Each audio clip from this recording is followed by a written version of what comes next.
mic. And then display capture. There we go. I believe everyone can hear us now. Hello, everyone. Okay. Let me see. Hello, everyone, There we and go. welcome to our premiere episode of the DiscoTechCast. I am the Blind Bard, and with me in the virtual studio is none other than the Canadian Toast.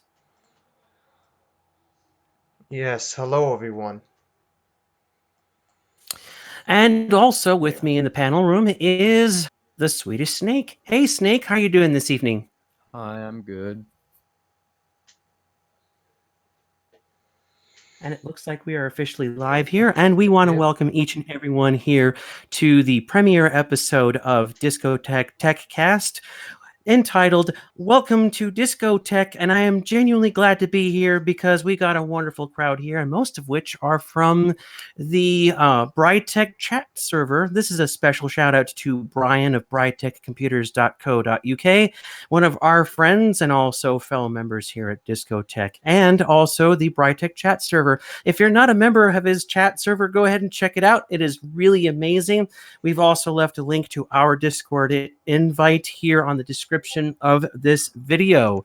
So if you like what you hear, click on that like button, subscribe to us. We've got a lot of great things to discuss about. In fact, one of our topics tonight is YouTube channels, YouTube tech channels, and one of which is actually Brytech09. One of the reasons why I like watching his videos is because he's very versed and has a big background in tech help, product reviews, and just everything tech. What do you guys think?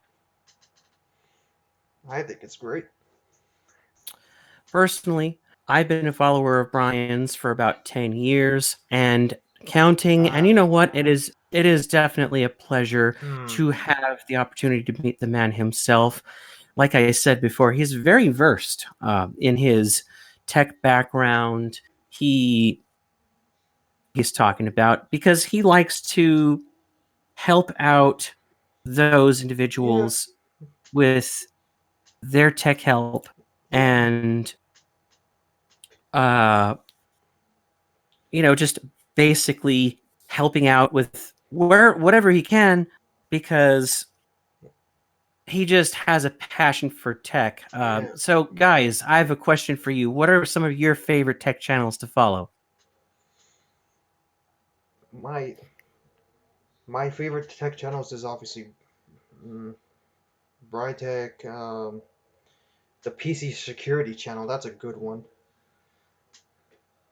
Oh yeah? Well, tell us a little bit about the PC security channel. I mean, as the name implies, I'm pretty sure it's about security. Am I guessing? Because I've never heard of that channel myself. He reviews antivirus products, like malware, ransomware, on a VM, and then directly on YouTube. Interesting. So he does a bit of malware removal. Interesting. Very interesting indeed. There's also two other tech channels on YouTube. Theo Joe. Yeah, Theo Joe. And maybe. How about Michael MJD? Because he's MJD, somewhat of a tech video channel because he does all these different modified versions of Windows XP. Yeah, that's what I was looking for. Yeah. Michael MJD. There's another one who's kind of reminiscent to Brian, and that's what is it? That was MD Tech Videos. If you haven't heard of him as well, he kind of does the same thing where he's doing tech help for different Windows users. There's a whole lot of interesting tech videos that are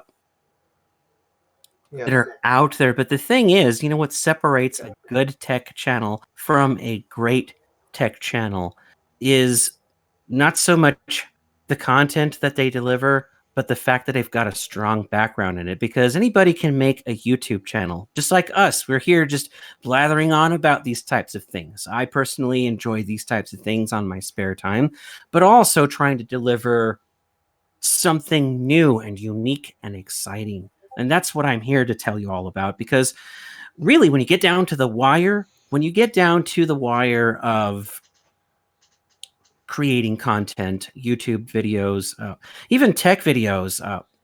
I'll even throw in another one, Stuart Ashen. If you haven't heard of him, he's also from the United Kingdom.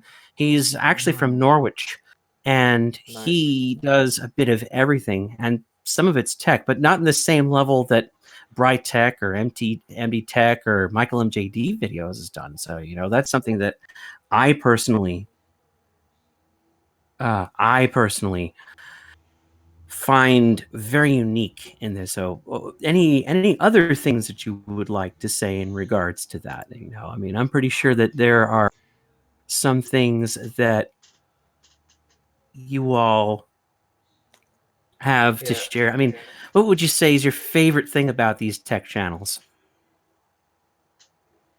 Well, Michael MJD, he does some great vintage videos on technology, and I hope and I yes, Bard. I bet Bard has saw it before. Don't you agree? Yeah, do you remember? I'm pretty sure you remember this. He recently did a video on installing, I think it was Windows 95 or Windows 98, but with multiple floppy disks. I can't remember which operating system, but it was one of these operating systems where it was basically installing multiple floppy disks at the time of before CD-ROMs, before DVD drives, even before creating a bootable flash drive containing the image of Windows 10. I mean, I cannot imagine installing Windows 10. How many floppy disks do you think would fit? How many floppy disks Yeah. do you think would make up the entirety of Windows 10 1909? Probably over 2,000 floppy disks. If this was what still the 90s. Right? It has to be one of those. I mean, it seems impractical now, but back in those days, before optical drives were common, before external drives, flash drives, and I'll even say solid state disks. That's the way it was done. You'd have like all these 3.5 inch, and not even then. Sometimes you would have the 5.25 floppy, and I'm showing my age when I say this, and I'm here looking at the chat, and I want to say hello to each and everybody here in the chat. We are very glad to have you here at our premiere episode of DiscoTech TechCast. We hope to bring you more content in the future. And also, let me look at my outline here because I don't want to segue too much in what we have to share here in our lovely little podcast. And let me just for that here. And let me go back here and go into I want to say hello to each and every one here once again. But also, I want to say something. I'm actually excited about this because I'm pretty sure you're excited about talk about this as well, Toast. And that's the upcoming Disney Plus that's happening. Yes. It's going to be launching in And 2 short weeks. When was it? The 12th or the 11th? it's November 12, and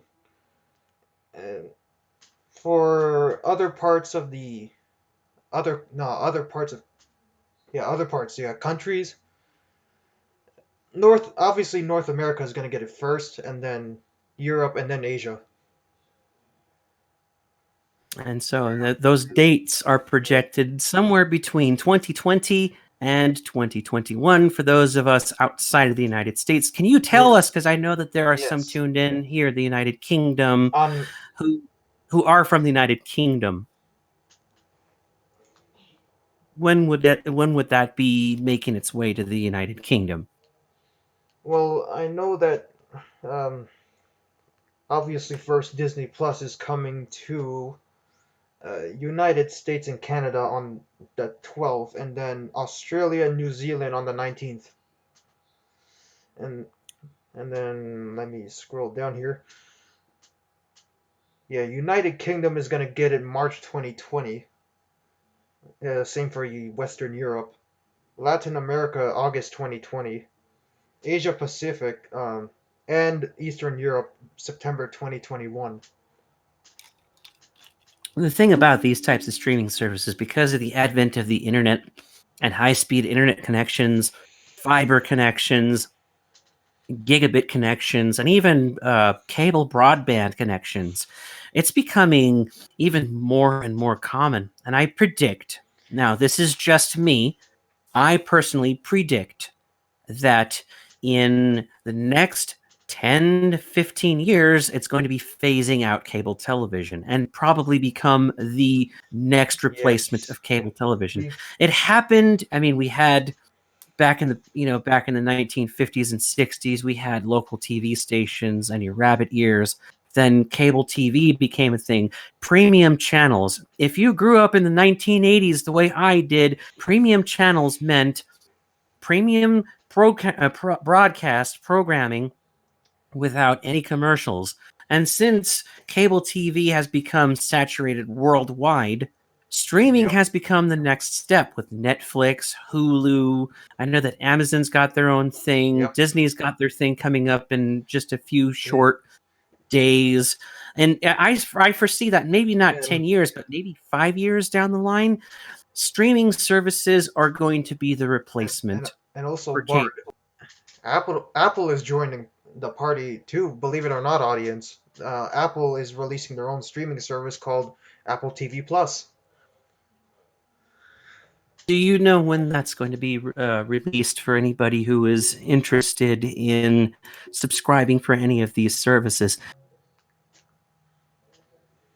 In fact, Brytech has just mentioned in his chat in regards to the floppy disks. A floppy disk can hold 1.44 megabytes. Well, Yes. according to calculations, Windows 10 can take about 2,778 floppy disks. Windows 8 would take around 1,713 floppy disks. Same say that it's an estimate of Yeah. That. 2,373, and Windows 7 can take around Yeah. That.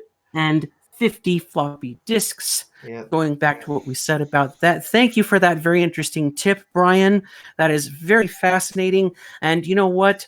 I could not imagine installing Windows 10 with that many floppy drives. Would be here all night. But getting back to the topic at hand about streaming services, Yep. I'm going to leave the floor to you, Toast, since I know you wanted to share with the audience about Apple TV. What was the projected time and date for Apple Plus?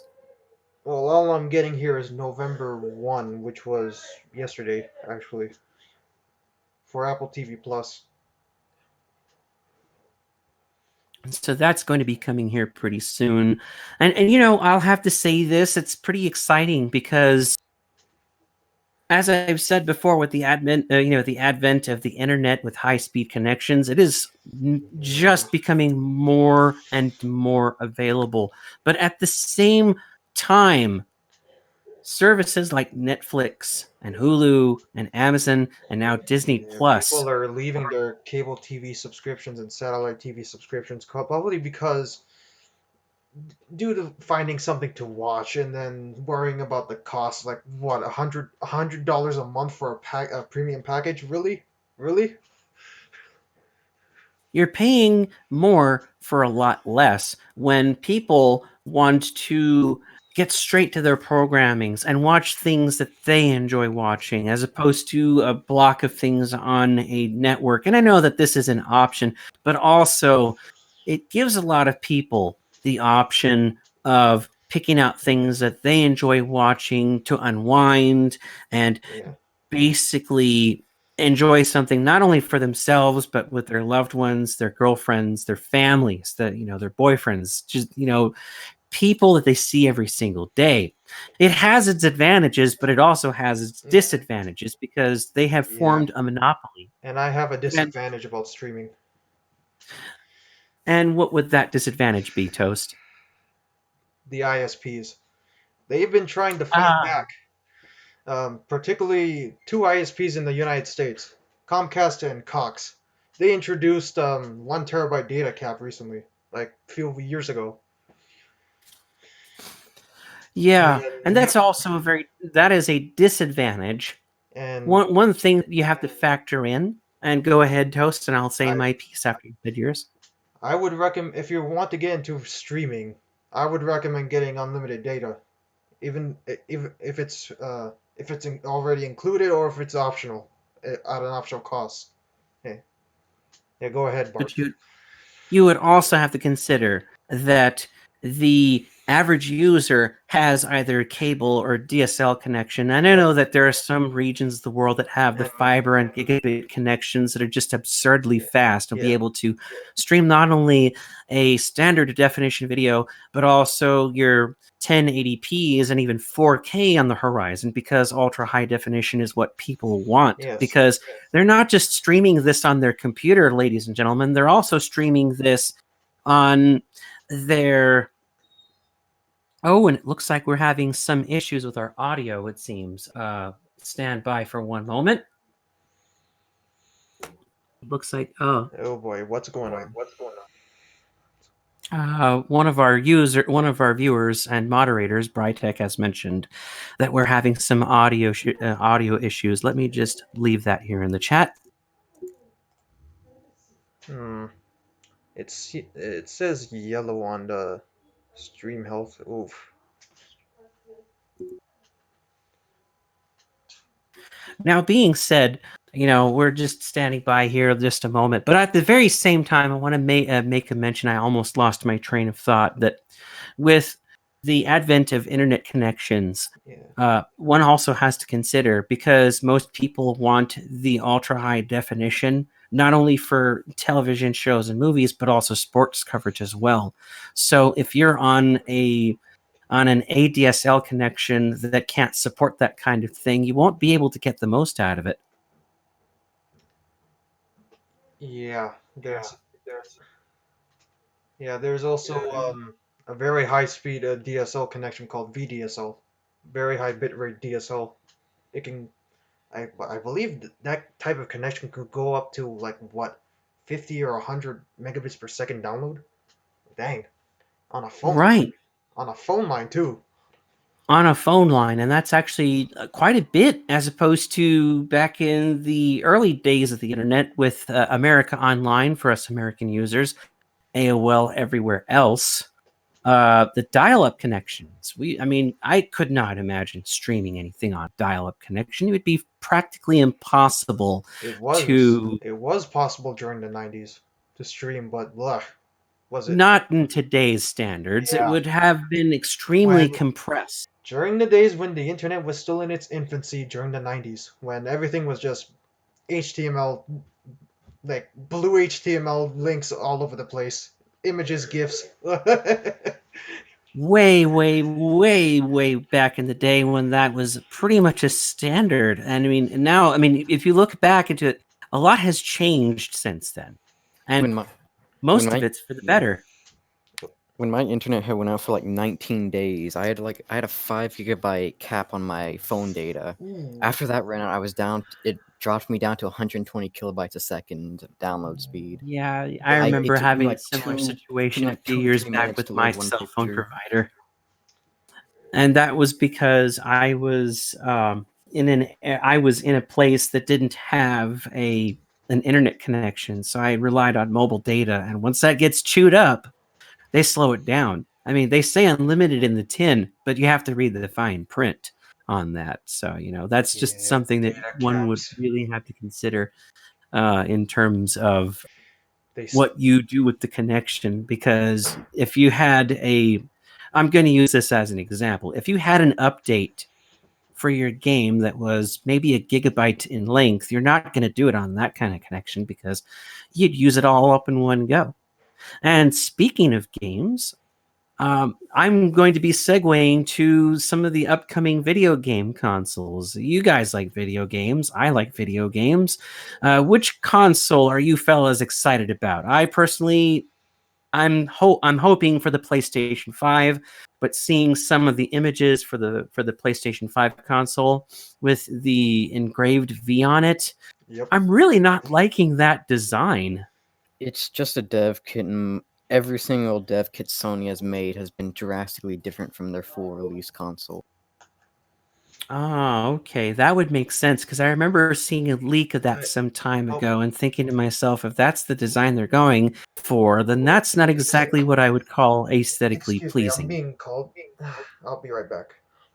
Not a problem. You Stand go by, ahead. ladies and You go gentlemen. ahead, Bart and Snake. All right. So while my co host steps out to take care of some matters, I'm going to continue the discussion uh, on regards to the Sony PlayStation 5. I know that it's supposed to have a Ryzen chip, to my understanding. I know that that's some rumors. Can you help me with that, Snake? Yes. I'm looking for a picture that displays them, and I'll put it in the Discord. And if you haven't already checked out our Discord server, I'm going to segue while my other co-host Snake here looks for an image Alright. for our Discord server. If you have not joined our Discord server, we have left a link on the description of this video. If you have not subscribed to our channel, I encourage you to subscribe to our channel. Click on the notifications bell to get all the latest updates. And we hope to bring you more content just like this here at DiscoTech. Take it away, Snake. Before I got interrupted, I was gonna say I hope that Sony doesn't like finalize that gray V design for the PlayStation 5. From what Snake told me, that's basically a developer's design. That Yep. these things are likely to change. It's kind of like the Sonic the Hedgehog design that we were graced with earlier this year, and that was atrocious. But we won't go into that because, Yeah. well, we're here to talk about video game consoles. And Yes. And regarding the Discord server invite link, I put on the description too that you have to be 18 years or older to join in the Discord server. So yeah. if you are 18 years or older, and this is for your personal safety and for mine as well, feel free to check us out. We'd love to have you be a part of our community. Drop by and say a friendly hello, or maybe if you want to have some tech help, we'll be more than happy to drop a line. Let's get back Yes. on the subject about the Sony PlayStation 5. Yes, we have a tech help center for those interested. And let's continue. Absolutely. Yeah. Ah, So that being the PlayStation 4 Pro and PlayStation 5 side by side. so we have a photo in our Discord. Let We me let have me enlarge this for our audience. There we go. And what we have here is the price comparisons. And I'll read this out for each and every one. For the PlayStation 4 Pro, we're looking at $399. The dimensions are as follows: 11.61 inches by 12.87 inches by 2.7 inches. And the CPU is an AMD Jaguar 8 core x86 64 with a GPU AMD Radeon 4.2 FL or TFL OP. Its memory is 8 gigabytes GDDR5 plus 1 gigabyte, containing a storage of either 1 or 2 terabyte drives. The storage type is a mechanical hard drive, an HDD. It has an optical out. Wi-Fi is capable at 802.11 B/G/N. And That's 2.4 I'm gigahertz most plus likely 5 sure that gigahertz. the PlayStation 5 will support AC Wi-Fi. We've got an AV out of an HDMI 2.0. Power consumption is 310 watts max. Resolution output is Hmm. 4K with a USB 3.0 support and also PSVR support. For the PlayStation 5, we don't know exactly how much it's going to cost, what Yes, the the dimensions are. Based on this, from what we found from credible sources, we're looking at a Ryzen 8 core processor, which is amazing and top of the line. The GPU is a custom Radeon Navi, unknown TFLOP. Memory and storage are currently unknown at this time. There's rumors that this is going to be containing a solid state disk. And as far as we know, this also supports 8K and also PSVR support. yes, But as stated before, this is very soon to tell. So don't quote us for that. These are just speculations for the time yeah, being. yes, and I'm glad that Sony is going the SSD route for the PlayStation 5 because due to making game loading faster. You know, like Well, how you're long absolutely Grand Theft Auto correct. 5 loads on a mechanical hard drive on PlayStation 4. It's not just so much that, Toast. It's also the fact that technology is slowly today's technological world is slowly phasing out mechanical hard drives. They're also slowly phasing out the hybrid HDD SSD types let me because it's got a bit of both worlds, going in favor for flash memory let me because one, no moving parts, two, better performance, three, better read write speeds, especially for games that are very process intensive, Yeah, because the very last thing they want is to be able to play a first person shooter on a slow 5400 yep. RPM mechanical hard drive, Yep. especially in this day and age. Yep, and a faster It's just one read-write of those things. speed will definitely help improve your gaming performance, especially from an SSD. Oh, Yeah, absolutely. And and we've also got a photograph of and the yep. Let in me our let me close the spec sheet because we're done with that. And that's the other gaming console on the horizon that would be is the Xbox Scarlett. mm, At least that's what I hear it's yes, being called. I'm not sure Xbox on that. codename Scarlett from Microsoft. Yes. Yeah, So the upcoming Xbox is also in the mm, horizons, PlayStation and 5 I'm not dev sure kit. on this. Snake, do you have any input on that? I'm posting a picture of the Xbox Scarlett specs right now. Go ahead. Excellent, excellent. So our co-host Snake here will be posting some specs for the Xbox codename Scarlett. I'm not sure when this is out. I know for a fact that the Sony Yes, PlayStation 5 is due for the holiday season of yes, and 2020. we've been talking about this V-looking shape design for the console. Yeah, that's a dev It kit. just looks it does not look aesthetically pleasing. I know that this may be Oh, concept art, but that's just my 2 cents on it. Um, mm, so what we got here in regards to this information as given to us, it's not so, really a whole lot for the Scarlet, but the price is to be oh, determined. And as stated previously, this is also going to be released around this time during the holidays for 2020. For the processor, we're looking at a custom AMD Zen 2 yep. with a GDDR6 type RAM. The storage type is a solid state disk, and the capacity has yet to be determined. Ray tracing will be available. Maximum resolution is 8K with maximum frame rates at 120 frame rates per second. Now, mind you, this is all the information that we have for the upcoming Xbox game console, and we hope to bring you a little bit more on that later down the line, perhaps maybe Yeah, in the next 100, episode of our mm, podcast once we've got that available. 120 frames per second. Now that interests me because in the past consoles have been locked to 30 frames per second. Eesh. They went straight to 120 as opposed to 60 frames per second. Or 60. I, Yeah. that's pretty questionable because I'm not very sure that you'd be able to get 8K and 120 FPS. Well, again, these are just speculations in terms of what we have so far in terms of the information that was given to us, because again, it's too soon to tell what kind of specifics that we're going to be getting, what kind of game titles. So it's all far too soon right now. Maybe sometime midway into 2020 we'll get more information. I know we'll probably get a little bit more once E3 2020 drops. We'll be able to find that out a little bit more. Mm. And that being said, I'm going to be segueing from our topic for upcoming video games. So I know that there are some upcoming titles that Snake wanted to share with us here in our podcast. I mean, which titles are you excited about, Snake? I'm hyped for 2 games mostly right now. Animal Crossing New Horizons for Nintendo Switch, which was announced at one of their conventions. I don't remember which one because they have like 20 a year.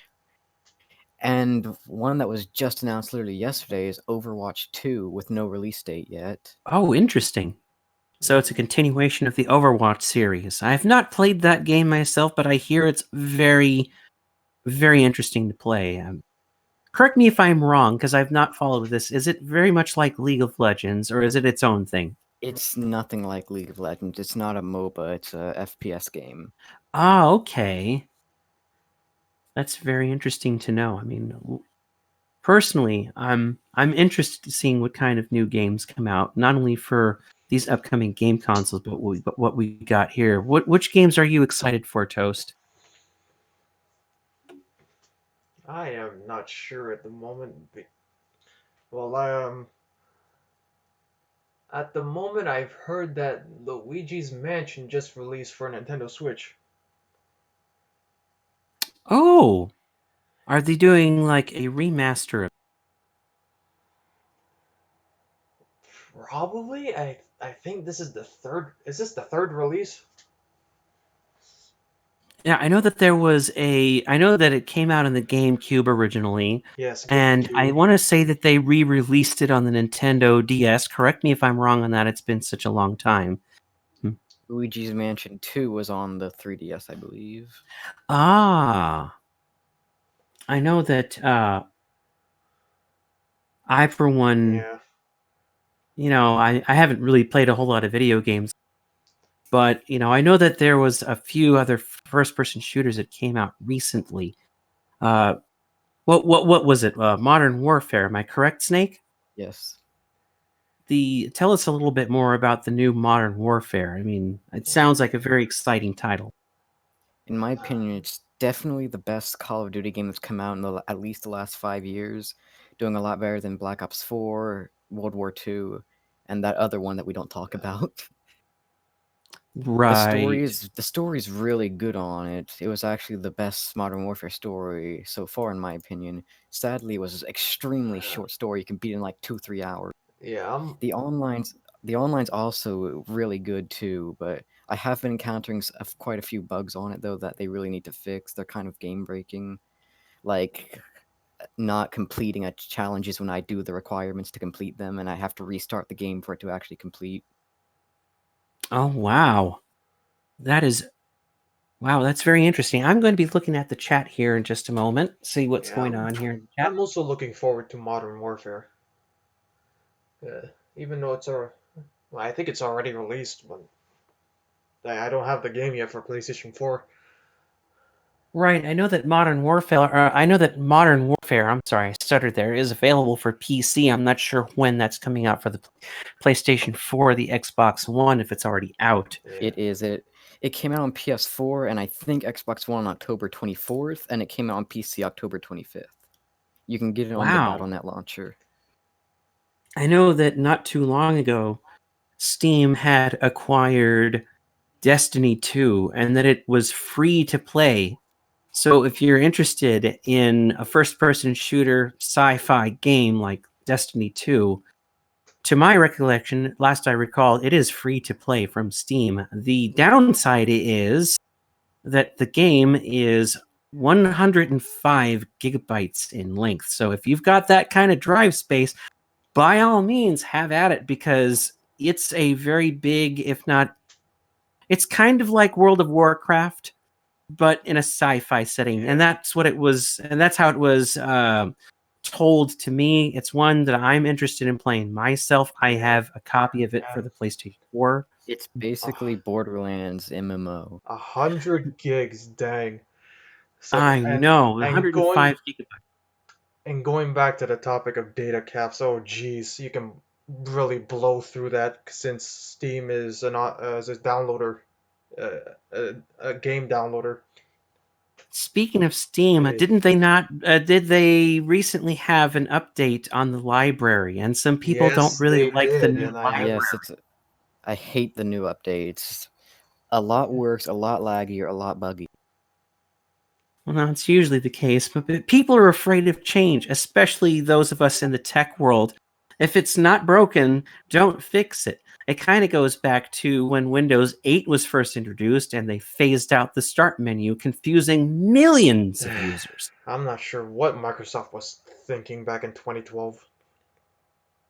I think the problem is that sometimes there's change that's good and then there's change that's extreme. And in this case, that was a bit extreme. In the case of Steam's library being a bit laggy, I want to say that this is probably due to the new update.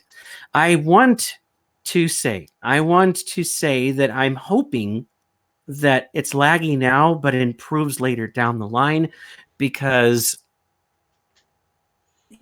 sometimes you'll have that update that comes out and it's laggy and it causes some issues because of bugs or known, other known problem with the interface. So I have faith that it's going to improve. I mean, what are your thoughts on that? I just want them to re-release the original for us to opt into optionally. So kind of like a Steam Library Classic? Yes, like a reskin of it, of the classic. Ah, yeah, I could see that. I could see the benefits of that. I mean, what would you say are your favorite Steam titles to play at this time, both of you? Probably Rainbow Six Siege. So are you a big fan of Tom Clancy's work? Yes, in a way, it's not even Steam because you buy it through Steam and download it through Steam, but when you go to launch it, it launches through Uplay.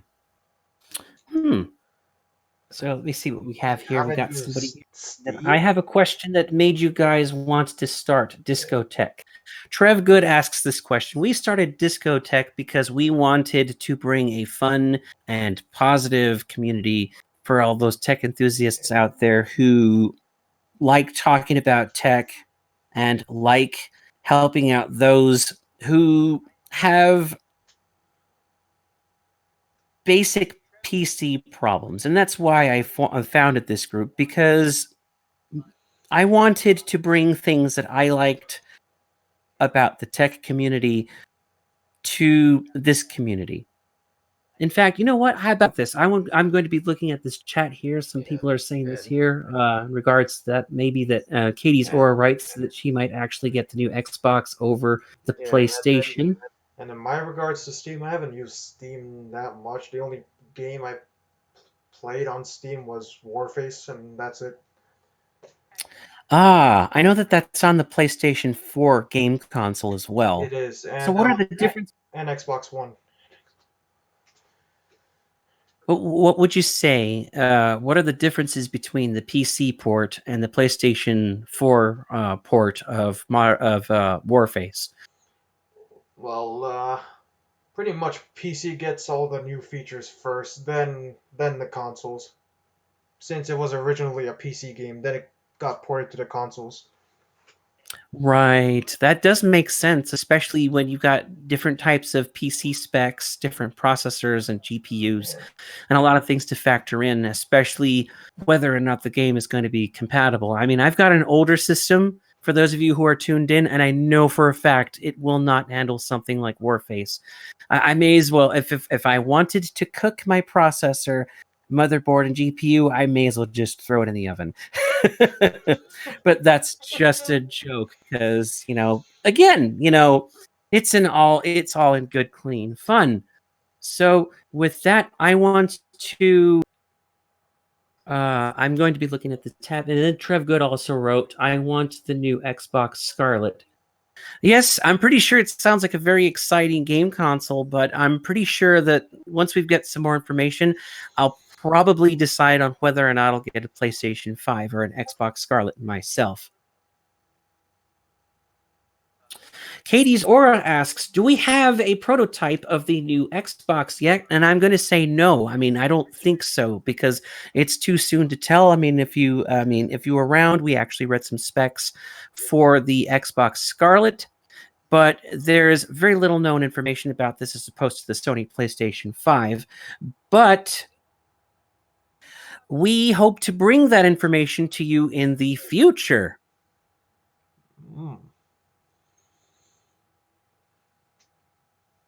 Right. I am genuinely excited. And with that, I think we've got a few closing statements because we're about to wrap things up here. And I want to thank each and every one of you for being here in the virtual studio here with me. I want to thank each and every one of our listeners who tuned in today.